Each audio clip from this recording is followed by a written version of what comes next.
paz, amados. Neste dia, nós vamos continuar a meditação no capítulo 2 de Abacuque. Ontem nós meditamos do verso 1 até o verso 5.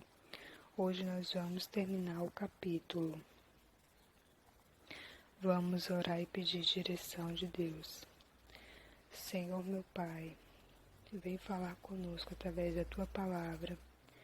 Vem nos dar sabedoria, Senhor. Sabedoria que só Tu tem para nos dar, meu Deus. Que Tu fale conosco, meu Pai. Que Tu nos mostres, Senhor, qual é a Tua vontade, qual é o Teu querer através da Tua Palavra. Meu Senhor, e que a Tua Palavra seja compreensível a nós, Senhor.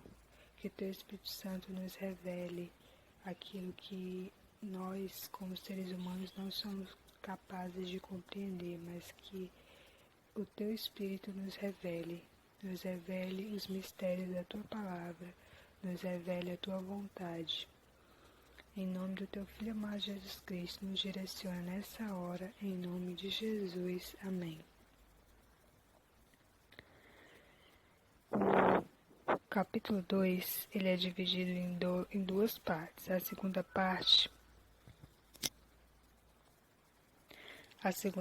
tem como título 5 ais sobre os caldeus. Verso 6 começa assim: Não levantarão, pois, todos estes contra ele um provérbio, um dito zombador? Dirão: ai daquele que acumula o que não é seu. Até quando? E daquele que a si mesmo se carrega de penhores. Aqui Deus estava falando sobre os caldeus.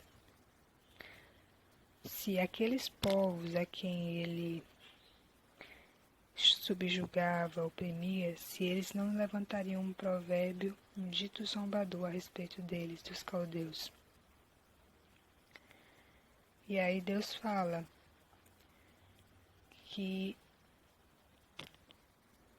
os povos diriam a respeito dos caldeus: ai daquele que acumula o que é seu, até quando? E daquele que a si mesmo se carrega de penhores. O povo caldeu fazia isso. Então, isso seria um dito zombador, que os outros povos falariam a respeito dele. Aqui, quando fala que eles acumulavam o que não era seu, isso pode ser que eles roubavam, que eles fraudavam para ter coisas que não eram suas. Verso 7 diz assim: não se levantarão de repente os teus credores, e não despertarão os que te hão de abalar? Tu lhes servirás de despojo. Nesse verso também, Deus está perguntando: será que aquelas pessoas que os caldeus, os babilônicos, tinham feito mal a elas, será que elas não se levantariam querendo cobrar pelo que foi feito a elas? Será que elas não iriam abalar eles? E o Senhor mesmo responde que eles seriam despojo para esses povos.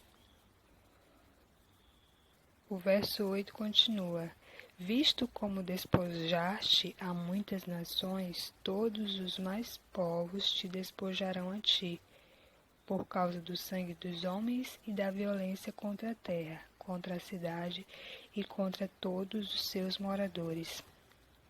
É o que eu falei anteriormente. Eles tinham despojado muitas nações, muitos povos, e agora chegaria a vez deles de ser despojados por essas nações. Eles iriam pagar pela violência que fizeram aos homens, às cidades desses homens e contra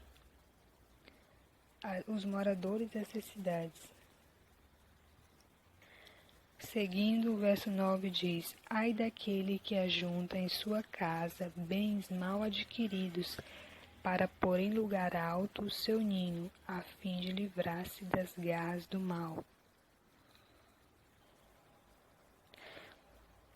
Provavelmente, os babilônicos, eles ajuntavam os bens dos outros povos para, como se fosse para eles uma segurança, para eles não sofrerem algum tipo de mal, que viesse a deixar eles numa situação ruim.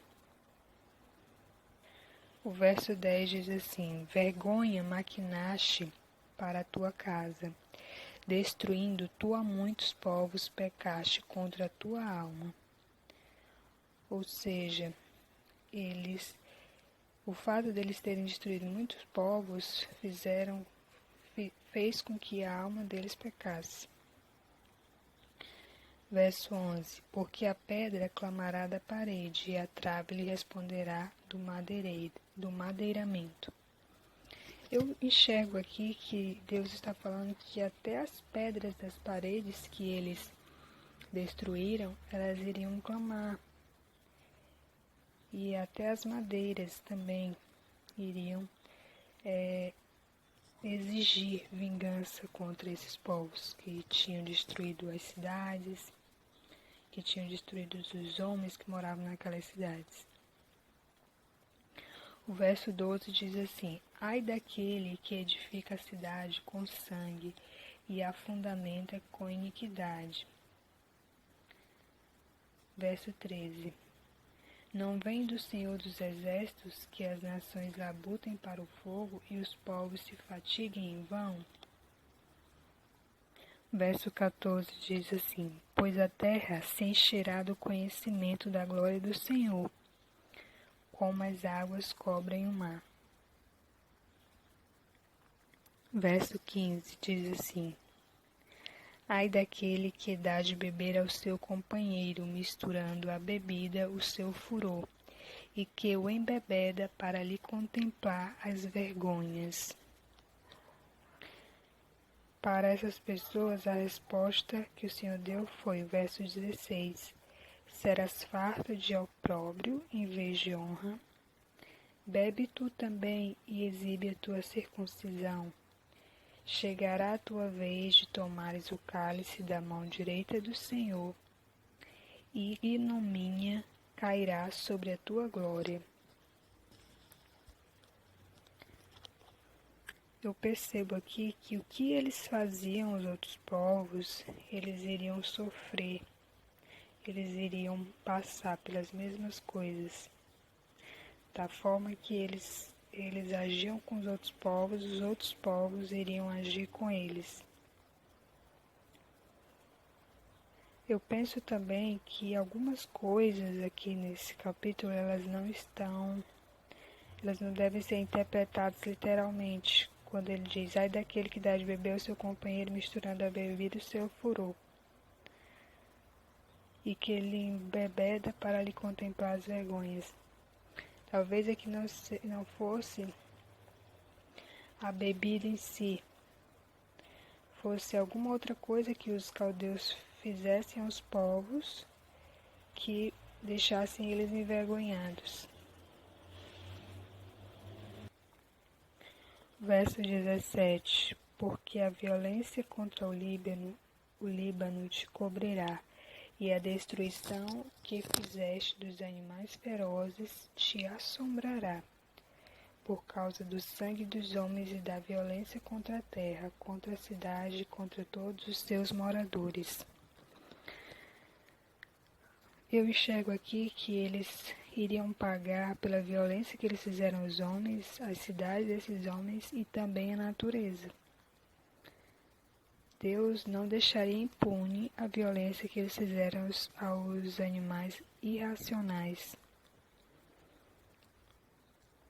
Era um povo que maltratava as pessoas, maltratava os bichos e com certeza deviam ser muito impiedosos. Seguindo, o verso 18 fala assim: que aproveita o ídolo, visto que o teu o seu artífice o esculpiu. E a imagem de fundição, mestra de mentiras, para que o artífice confie na obra, fazendo ídolos mudos. Aqui Deus está criticando a idolatria. Essa idolatria não era só dos caldeus, essa idolatria era do povo também de Deus. Ai daquele que diz a madeira, acorda, e a pedra muda, desperta. Pode o ídolo ensinar?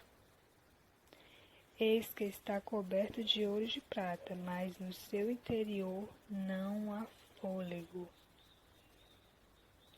A idolatria do povo caldeu também seria julgada, eles também seriam cobrados e punidos por isso. Finalizando o capítulo, o Senhor diz: o Senhor, porém, está no seu santo templo, cale-se diante dele toda a terra. Ou seja, os outros deuses não deveriam ser adorados. Porém, Deus está no seu santo templo e toda a terra tem que se curvar a Ele. Toda a terra tem que reconhecer que Ele é Deus. Com base no que nós acabamos de ler, de meditar essa palavra, vamos fazer uma oração. Meu Deus, Tu não deixarás impune aqueles que fizerem mal ao Teu povo. Na verdade, Tu não deixarás impune o pecador, o homem mau, violento, que pratica o mal contra os homens e contra a natureza. É o que nós conseguimos constatar nesses versículos que nós lemos. Meu Deus, por mais que pareça que estamos sendo injustiçados quando vemos os injustos prevalecerem, que possamos continuar firmes, confiando que Tu és o nosso Redentor, que Tu vives e que em breve Tu se levantará ao nosso favor. Pai, que as dificuldades da vida não diminuam a nossa fé. Senhor, guarda-nos da idolatria, guarda-nos de confiar e acreditar que homens podem fazer algo por nós. Somente Tu podes agir ao nosso favor. Senhor, que a nossa adoração seja rendida só a Ti, pois só Tu mereces. Que confiemos somente em Ti, porque Tu és o único Deus. Em nome do Teu Filho amado Jesus, te pedimos e te agradecemos. Amém.